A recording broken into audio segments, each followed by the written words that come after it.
welcome to the Fertility Conversations podcast. The goal of this podcast is to create more awareness about infertility and to provide support to people trying to conceive. Thank you for listening today, and we hope you will be encouraged. And now, here is your host, Ola. Welcome to episode 36. Today I'm joined by a lovely guest, Emily Jean. She's an IVF and mindset coach who helps women going through IVF. She's available on Instagram at IVF This Coaching. Her details would also be in the show notes. So welcome, Emily, and thank you so much for joining us today. Thank you for having me, Ola. I appreciate it. Thank you. Yay. So we always start off by saying, tell us a little bit about yourself. Okay. So I have gone through primary and secondary infertility for about 8 years. Right. Outside of my fertility journey, I spent 15 years in medical social work and case management. Okay. And I had started going down the route of counseling. And then I realized that wasn't really where my kind of zone of genius was. And so I went into coaching, and because of my experience and my love for women and my desire for us to kind of change the conversation around infertility, I decided that IVF was really the only area that I wanted to coach on. Right. That's wonderful. And we do need coaches definitely in IVF. It's such a stressful and emotionally draining process. So yes, very much so. And you mentioned primary and secondary infertility. If there's anyone out there listening, not sure what that is, could you please tell us? Yes. So infertility is the inability to obtain pregnancy. That's the kind of medical terminology. So primary infertility is an inability to obtain pregnancy ever. So if you've never been able to get pregnant and you've been actively trying for specified periods of time, that is primary infertility. Secondary infertility is the inability to obtain pregnancy following an initial pregnancy. Okay. So pregnancies can even a lot of people dispute that. Even if you have obtained pregnancy and have had a miscarriage, that is still considered that. So there is it's a kind of a fluid term. I use it for, I've had 2 children, but have gone through infertility both times. Right. Thank you so much for clarifying that.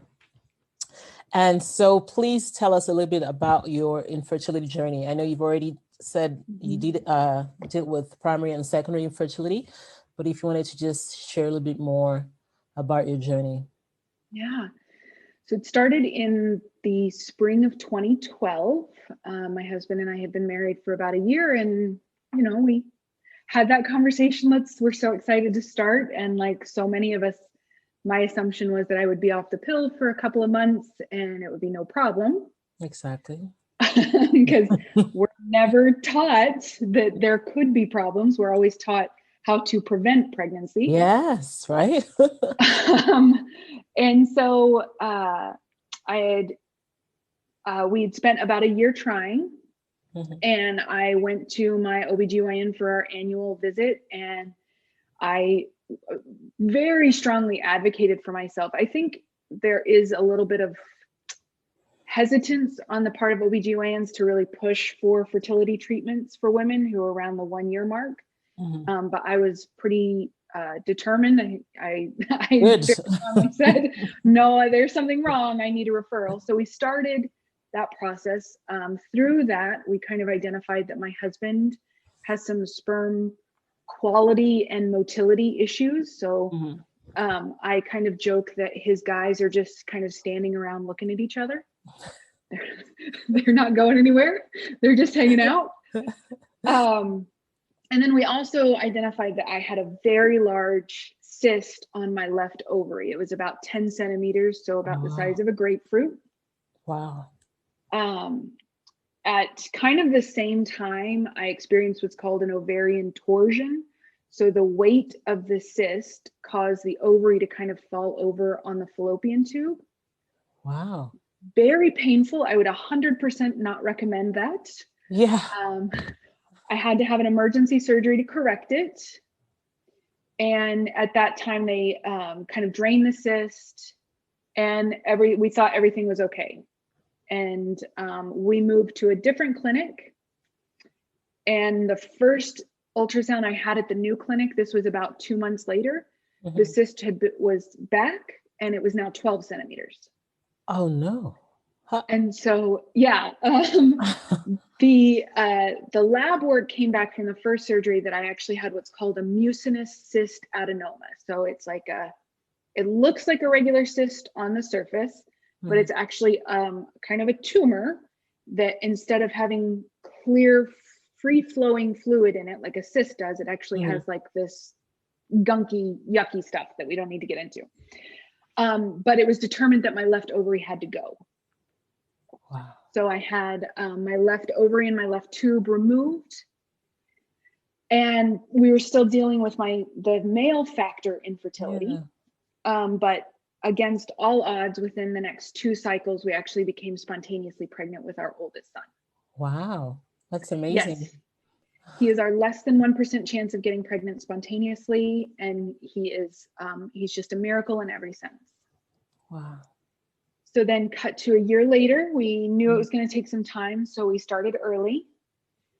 A year after that, we were kind of in the same boat, and so we did 4 cycles of IUI that did not work, and then we went into IVF.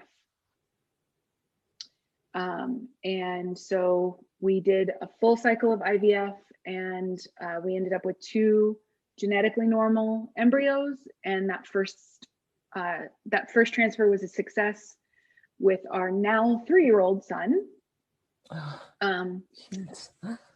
And then we just had our second transfer in September that was a failed transfer. So we did not get pregnant. Oh, I'm sorry about that.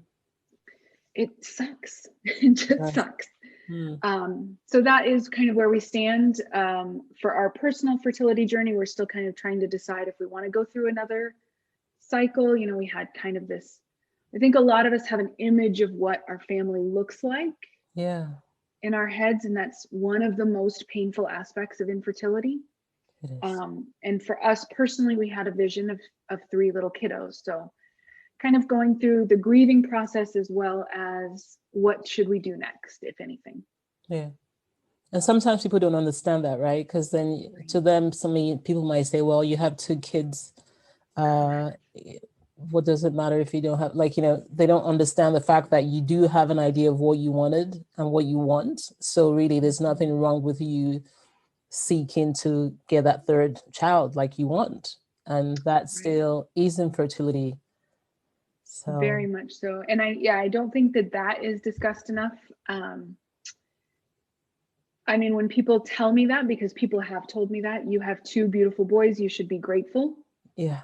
Right? That very unhelpful comment. Exactly. But what I think people forget is that my reproductive choices don't have any effect on you. So what does it matter to you if I want 3, 4, 5, 10 children? Yes, exactly. You're so right. So that is one of the messages that I try to explain, because I think for women, how we're socialized and how we're kind of programmed in society, we feel like we have to explain ourselves. Yeah. Right? We feel like we have to explain our choices and justify our choices and make people feel comfortable with our choices. Yeah. And I just believe it's none of their damn business. It isn't.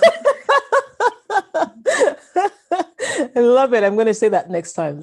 Next time someone says something like, hey, none of your business. Love it. And now you're an IVF and mindset coach. Yes, ma'am. What does that mean? So my job, what I feel just incredibly passionate about, is I want to change the conversation around infertility.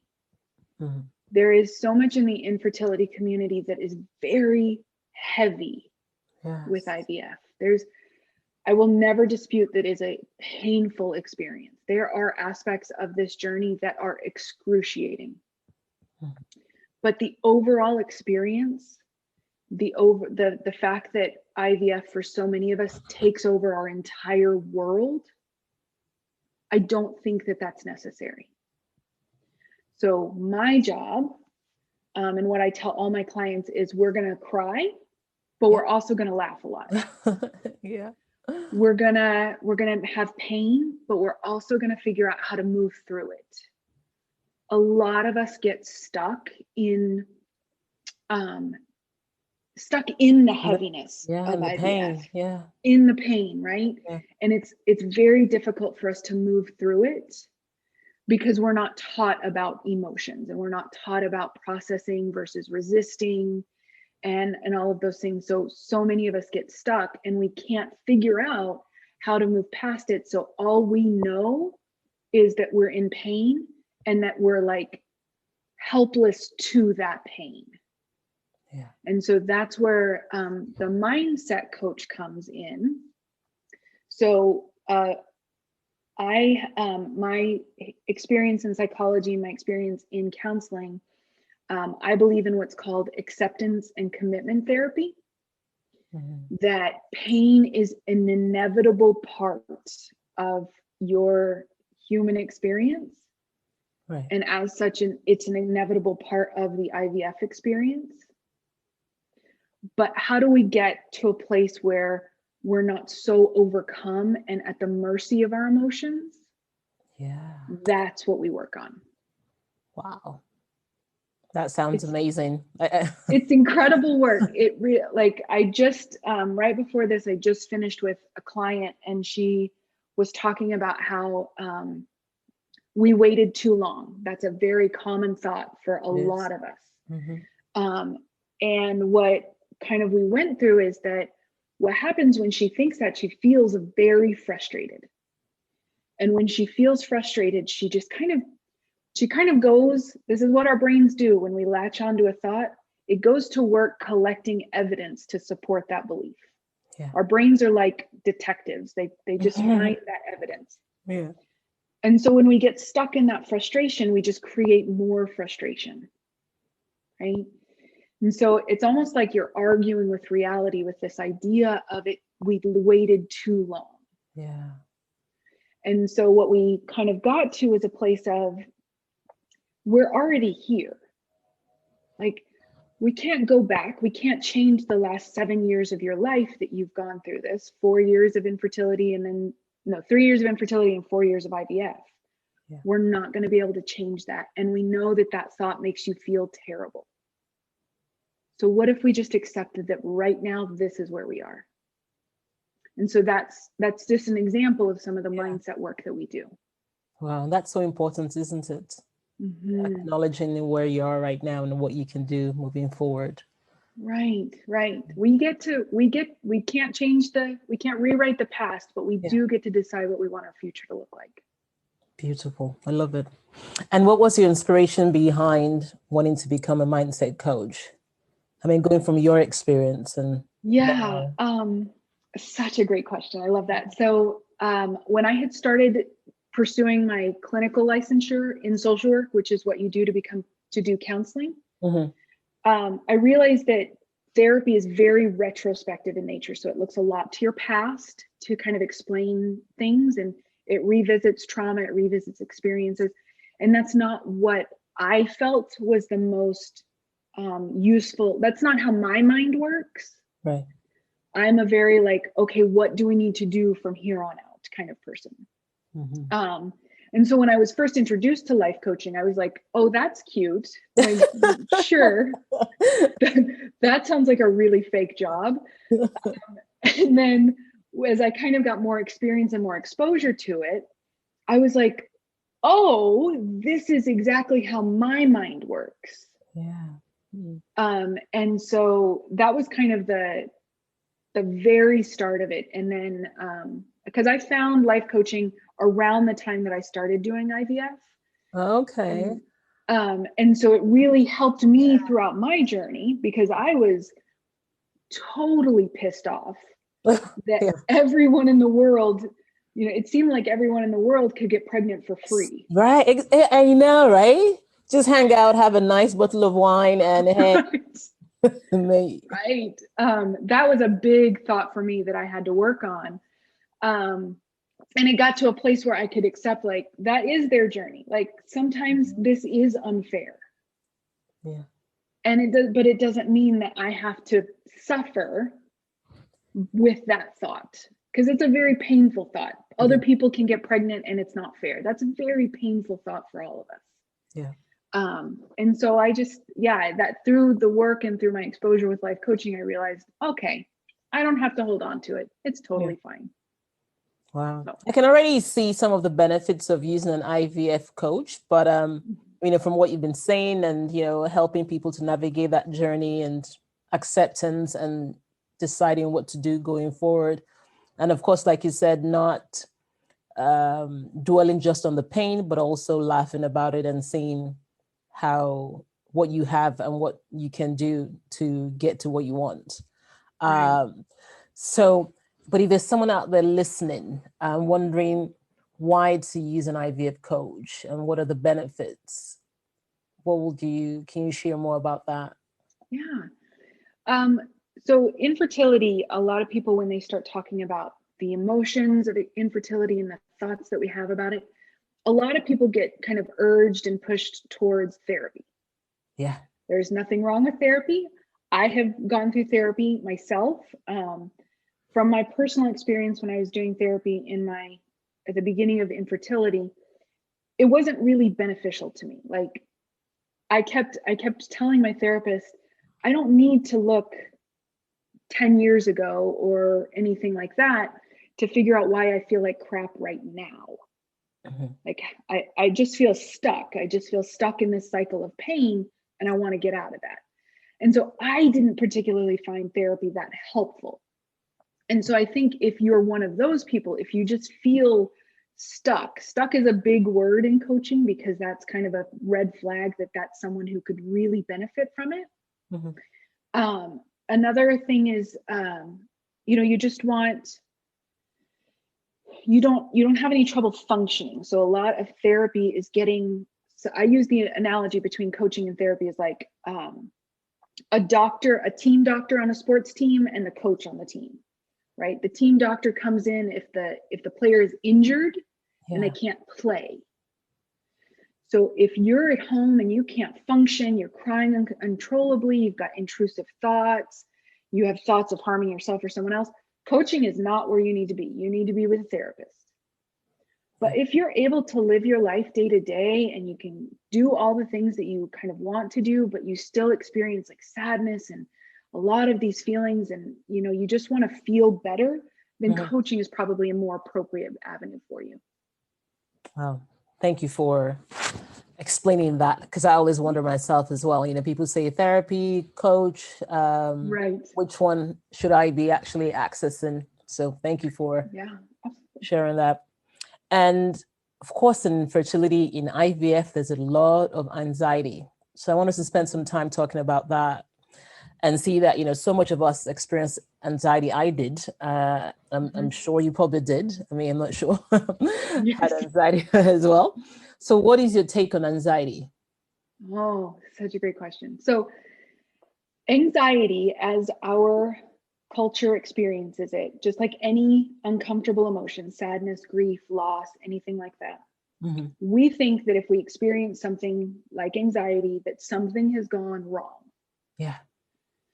And so in that, we think we have to fix it or we have to push it away. What we don't know, and a big part of coaching is talking about concepts and educating and teaching. What we don't know is that thousands and thousands of years ago, when we were kind of just evolving as a species, we needed anxiety. It served us quite well because it kept us alive. It kept us on the lookout for the things that could kill us, right? It's just that nobody clued our brain into the fact that we don't have those external dangers anymore, right? But we still experience the anxiety.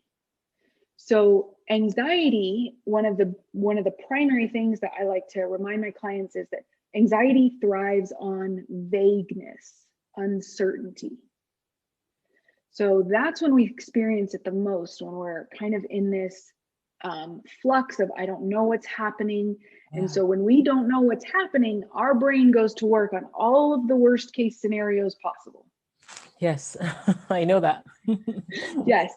And so for me, explaining to my clients that anxiety is a normal byproduct of being alive. Like you're never going to completely get rid of anxiety. I have never been able to completely get rid of it. I woke up this morning with some anxiety, right? It is going to be a natural part. And the resistance of the anxiety that we experience is actually what creates that terrible doom and gloom feeling that we have. Right. So we shouldn't run away from anxiety. We should we should know that it's a part of life. But what tips do you have or strategies in managing anxiety or dealing with it then?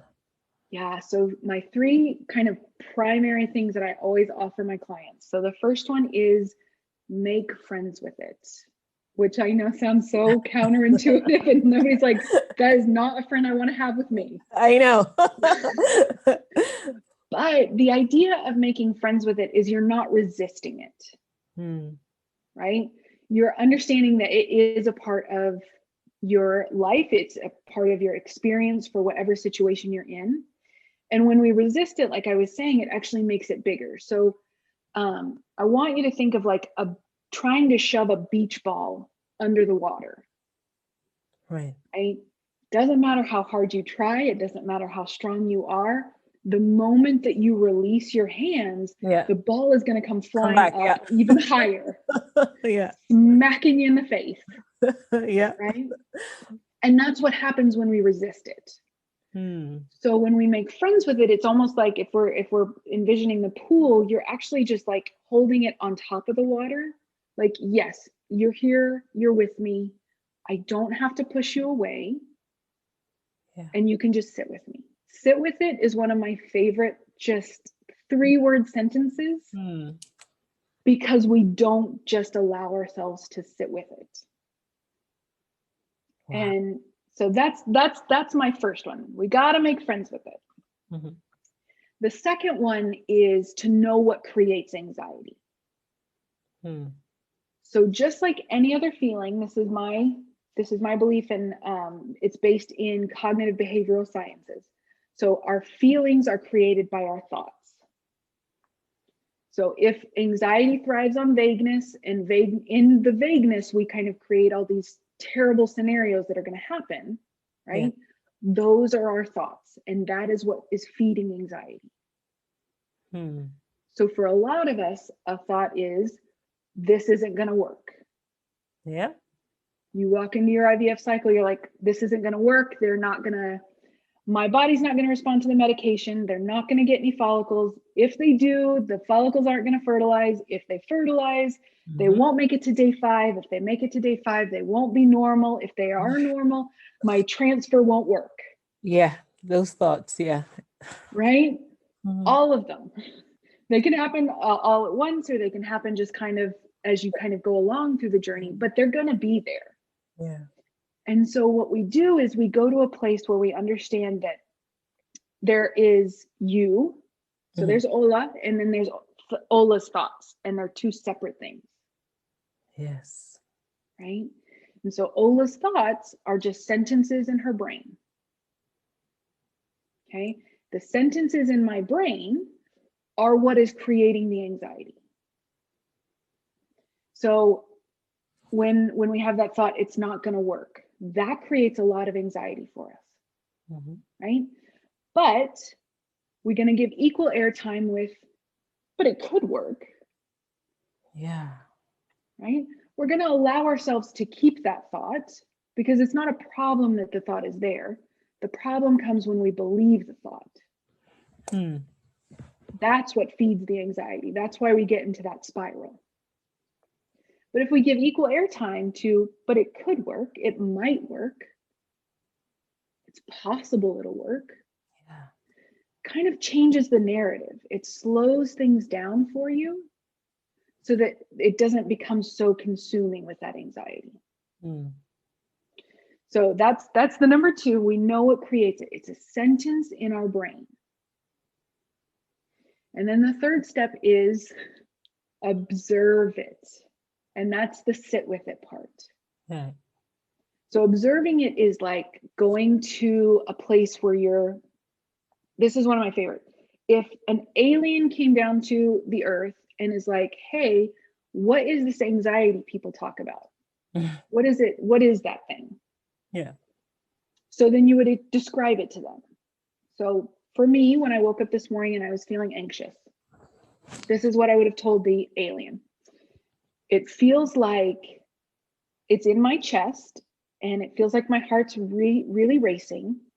And it kind of feels like this black static and it's moving really fast. And when I feel that, my brain starts racing and I feel like I'm out of control. That's what it means to observe it. You're actually taking an objective view of the feeling that's inside of you. Most people are not willing to do this because it doesn't feel good. Like it feels like crap. Because it's very, as one of my clients said, it's very confrontational. Yeah. Right? But what happens is your experience of it changes because you're not resisting it. You've made friends with it. It's okay that it's there. And so you're actually able to move through it exponentially faster. So observing your emotion probably takes 5 to 10 minutes. And you can feel it pass through you. How long do we spend resisting it? All the time, hours, days, right? We feel terrible. We feel this lingering anxiety all the time. Yeah. So one of the big things that I want to say is that most people, when I say that most people don't want to observe it, it's because they want to change their thought. Exactly. So when I say it's caused by a thought, they're like, okay, give me a new thought. Yeah. tell me what I need to think so I don't feel this. Yeah. Right. But that's where we get into trouble, because when we change our thought, we can just try to think a new thought, but a lot of times it doesn't last for very long. No, we'll come back right back like, no, I want to spend time with that one. Right. And so when we're in a hurry to change our thoughts, it probably means that we haven't made friends with it, right? That we haven't opened ourselves up to experiencing that emotion. Yeah. And it also means we probably don't really understand where it comes from, that is actually us that is creating that feeling. For so many of us, particularly for women, we spend so much time in our head. We don't spend that much time thinking about what's happening in our bodies. Yeah. And our bodies know what to do with emotions. They create them, right? So let's take anxiety, for example. It's created by the chemicals cortisol and adrenaline, right? Our body creates that. Our body knows what to do with it if we just give it a minute to let it, right? Just sit with it. Yeah. Our body will figure out how to process through it. So those are the big takeaways for anxiety. Those are amazing takeaways.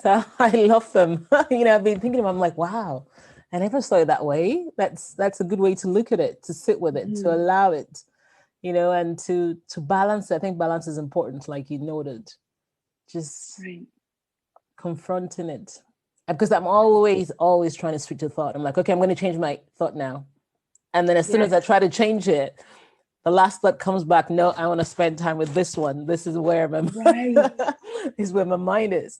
Yeah. And again, we're never taught about emotions, right? We're taught about math and science and literature and art, all these things, but we're never taught about feelings. Yeah. And we're also never taught about how our brain functions, right? So 85% of our thinking is negative. Yes. Just biologically. It's me. Nope. It is everybody. Because again, thousands and thousands of years ago, we had to be on the lookout for danger. And so we were always looking for the thing that could go wrong. Oh. Right? So it's just programming. 95% of our thinking is habitual. It's patterned thinking. That's why your brain always wants to switch back to the negative, right? Because again, thousands and thousands of years ago, the people that remembered the poisonous berries from the good berries stayed alive. Right. Right. And so the people that stayed alive, that pattern thinking became patterned. Yeah. And so that's why, when you said, it's such a beautiful example when you said, no, I want to think this thought. Yeah. Well, but no, we're going to go back to this one. Yeah. Right. It's because of those two numbers. 85% of it is negative and 95% of it is habitual. Right. So if we kind of accept that, sometimes my brain is going to offer me sentences that don't feel good. And we just stop fighting with it. We stop arguing with it. Yeah. Changes the whole game. Wow. I'm loving everything you're saying and all the strategies you're sharing. I'm really loving it. And I'm sure people listening as well are feeling the same as I am right now. And if anyone out there is listening and saying, well, do you only work with IVF, like people going through IVF, or do you work with other fertility treatments or people dealing with infertility in general? Yeah, so really anything on the infertility spectrum. Okay. So even if it's unexplained infertility, IUIs, IVF, surrogacy, donors, adoption. I have one client who went through all of the infertility treatments and has opted for adoption, and we just talked through that. Like, the big thing that I always want to drive home for anyone who will listen is that we're not just talking about your IVF experience. Or your infertility experience. We walk into these things already with our programming. It's just the infertility, IVF, all of the stuff that happens just shines a spotlight, a giant spotlight on how we already think and feel about ourselves. Wow. And so we're not just talking about infertility. We are literally talking about how you can function and feel differently for the rest of your life. Beautiful. I love it. I think we all need you. We need we need your services to help us manage our emotions better and accept our anxiety and still, get through things on a daily basis. So that's perfect. Thank you. If people want to reach out to you, what's the best way to reach you? Yeah, so I'm on Instagram and Facebook at IVF This Coaching. Okay. They can also check out my website, which is www.ivfthiscoaching.com. Okay. I also have a podcast called, coincidentally enough, IVF This. Perfect. And on that podcast, I do break down a lot of these concepts that I talk about. So when we talk about the resisting of emotions, a great episode is called Feel Better Now. Okay. Where I literally talk only about how we experience emotions and the ways we typically resist them and how we can, what is a good strategy to not. Okay. I talk a lot about shame and trauma because yes, whether we want to admit it or not, shame and trauma are very prevalent with infertility. Yes. Oh, we need to, so we got to change the conversation. It can't just be about how hard this is all the time. What are we going to do to change it? Thank you. And I know we've spoken a lot, about anxiety and infertility and how it affects us when we're dealing with it. What impact do you think it also, we also know that, of course, it plays a role also in relationships and the couple while going through infertility. So how can coaching help the couple going through IVF or infertility? Right. So that's such a beautiful question too. So part of my work is based in what's called systems theory. So it's a psychology-based theory where if you change one thing in the system, everything else in the system changes too. So many of us reacting to our emotions, fight with our partners, yell at our partners. Yes. We have I know trouble that. functioning at work, Mhm. focusing. We take a lot of self-care out of the equation because we're so focused on the logistics of IVF. Yeah. So when we work on mindset and we know and we get familiar with how our thoughts create our feelings and what that creates, right? So if your thought is, this is an example from one of my clients, she's gone through 12 rounds of IVF. Oh, wow. Wow. And has gained weight Mhm. during the process, because that's just Yeah. one of the crappy byproducts of this It process. is. And so when we were talking, she was trying on a dress that had fit 2 weeks prior that she could now not zip up. Oh, yeah. And so her brain was flooded with all of the thoughts about how disgusting I am, how revolting I am, how fat I am, right? Yeah. Just the terrible things that we say to ourselves. Yeah. So what happens? Her partner asked her a question, and I think he asked her what was wrong, and she kind of went off. And then he said something like, well, just go out and buy new clothing, right? Something that he felt like was simple, totally right? Yeah, like right. And what she made that mean was how, oh, he thinks I'm disgusting. He thinks that I can't lose weight, right? And so it totally affected that. But when we talked about it, what came down to was she didn't allow herself space to be like, yes, this dress does not fit, and I don't like the way that feels. And it doesn't have anything to do with me. It has to do with the fact that I think she stimmed for like 19 days or something. Yeah. Right. And so like she didn't give herself space and opportunity to be upset about that before she launched into her partner. So that is what we teach. I call it the pause. The difference between responding and reacting. So give yourself the space to pause and sit with that feeling for a minute. Yeah. And then you don't have to take it out on someone else. You don't have to react to the emotion, which is all we're doing when we're yelling or snapping or anything like that. Wow. Amazing. I love it. And just to say, actually, some of our listeners are in Nigeria and, all over the world. With your coaching, are you able to help individuals and couples via like Zoom or? Oh, yes. Yeah. Okay. Yes. So we do Zoom. I actually have a client in Australia and I have 2 clients in the UK. Oh, okay, perfect. So that means it doesn't matter. I'm international. As long as we have internet, we can reach you. That's correct. That's absolutely correct. Perfect.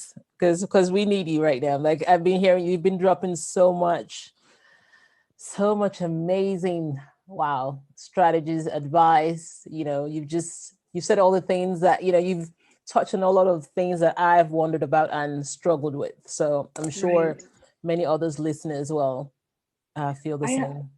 I hope, I do believe my mission from God is to change how we experience infertility for all women. Like there are, in the United States where I live, there are approximately 70,000 IVF cycles per year. Oof.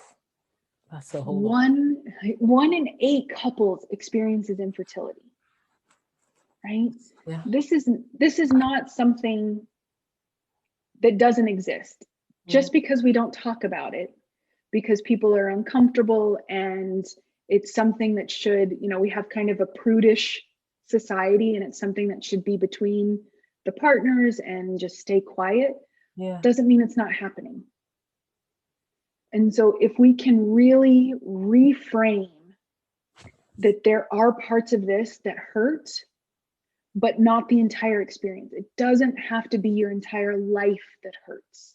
Yeah. It doesn't have to be your entire world that you suffer all the time. We can hurt without suffering. Wow. So that is my mission from God, my friend. I promise you, we're going to do it. Yes, and that's an amazing mission. I think definitely on the right path. We need it. Thank you very much. Thank you so much. And on that note, still with what you're saying right now, do you have any words of affirmation that you'd like to share with anyone out there listening and just feeling like, I can't do this? This is just too much. Feeling with infertility.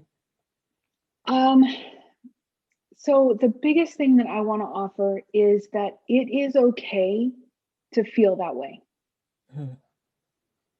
Permission is a big thing for me. I think, again, I'm going to always go back to this. As women, that is not something that we are socialized to give ourselves. Yeah. And so the biggest affirmation is give yourself permission. Give yourself permission to be sad. Give yourself permission to be happy. Give yourself permission to laugh. Give yourself permission to be angry, to be sad or grieving or whatever you're feeling. Yeah. It doesn't matter. Just give yourself permission to do it, because it is, again, in the resistance that hurts. That's an amazing affirmation. Yeah. If you're walking around thinking, I can't do this, that's okay. You're going to figure it out. It's okay. So I tell my clients, it's okay, love. Yeah. Nothing's gone wrong. Thank you. And if you could go back to Emily, I don't know, 15 years ago, what would you tell her? Emily 15 years ago. Ooh. I would tell her that she does not have to try so hard. She doesn't have to try so hard to win other people's approval. She doesn't have to try so hard to feel successful. She doesn't have to try so hard to please everybody. Yes. Because you know what? It doesn't work. No. And that's a big one for us women, isn't it? You're always trying to please everybody else. Yes. Yeah. Another one of my favorite quotes, I can't remember who said it. It's probably been said by a million people, but you can be the juiciest, most delicious peach in the world, and there's still going to be people who don't like peaches. Yes. And that's true, right? And we never blame the peach for that. Yeah. We never say, oh, that is a terrible peach.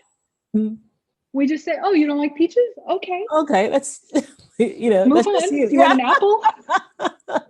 Yeah. Right? Yeah. We never make it mean anything about the peach. And so if someone doesn't like us, that's okay. They aren't your people. Yeah. You're going to find your people. You don't have to make someone like a peach that doesn't like a peach. That won't work. No. Wow. So that's my last bit.